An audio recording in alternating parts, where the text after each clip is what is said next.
I want to know where, when, why, how. Who in the world would be able to come into a neighborhood from an old abandoned factory and put medical waste from what they're saying is DMC? I don't care where it came from. What I'm saying is I don't care where. I want the proof. I want the neighbors, the residents to understand that when that smoke was going up, their lives were in danger. So we need answers to, oh yeah, we got blight, we got crime, we got drugs, we got everything. We've got it all. But then for that to hit us hard, and they're up there right now, they can't tear down any homes.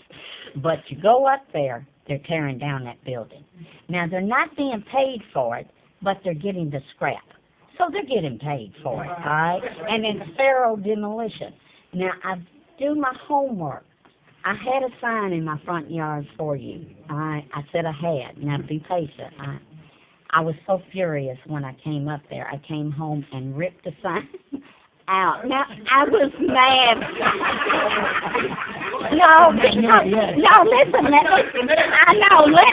Let me finish. I was so upset that day when I was told that it was DMC. It was just everything kind of like hit to it.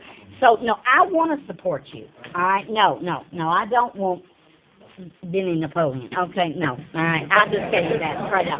No, but they will tell you that medical waste in DMC is disposed of in special bags with special handling. Okay, now see, we have pictures. We have pictures. There are pictures with medical waste on it. There's numbers and stuff. And when you put items in red plastic bags in jars? I mean, it's devastating of what's happened. What was told was a nonprofit was told about it. They go from bridging community up to the site. They take all these pictures. They call Channel 7. Channel 7's supposed to be there at a certain time, and within 20 minutes, guess what? The whole building goes up. And all of our lives. So I'm begging you. No, I'm not asking. I'm begging you. Please help us with these answers. Where did this medical waste go to? I don't know the answer to that. And Farrell would not just show up for scrap purposes. Somebody must have let a contract. So my guess is... The city. It was the city? It was the city. Okay. Yeah. So if you'll give me 3 weeks, I will be there and actually be able to get your answers. So right now, I do not know how the city... Would you even go up there after the meeting and take a look at the place? I can look at it, but I can't... For 3 weeks, I can't get you any information. The people of the city are not being particularly helpful with me right now. For some reason, they think I'm going to move them out of their jobs. I don't know why they would think that. Well, if they're not doing them, they don't need to be there. Okay? You're going to have to give me a few weeks before you hold me responsible for what... I'm not holding you. I'm just we're begging you, okay? I will, yeah. All right. My name is Robert. I had a quick question for you. I know as I'm a resident, of course, of Detroit, one of the things I wanted to know is, like, what is your plan for, like, the youth in the city?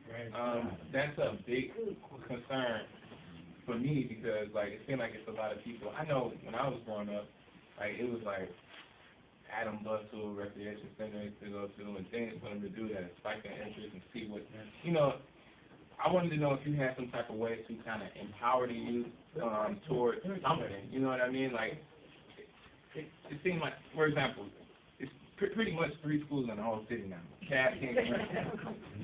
And half of the kids can't even get into those schools if they don't exam into the school. Like, so, how do you expect kids? You say, oh, they are on the streets and they're going to school. They ain't going to school. It's like 3 schools for them to go to, and they ain't in neither one. So it's like, what do you plan to do as far as to help the youth?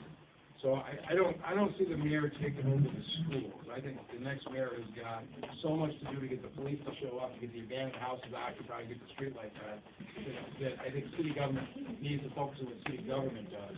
But there is nothing, I disagree with Mayor Van on the position he's taken on Parks and Recreation. He said, police and fire are the priority here, Parks and Recreation are here, we don't have enough money, close the rec center, stop maintaining the parks. I just think that is general.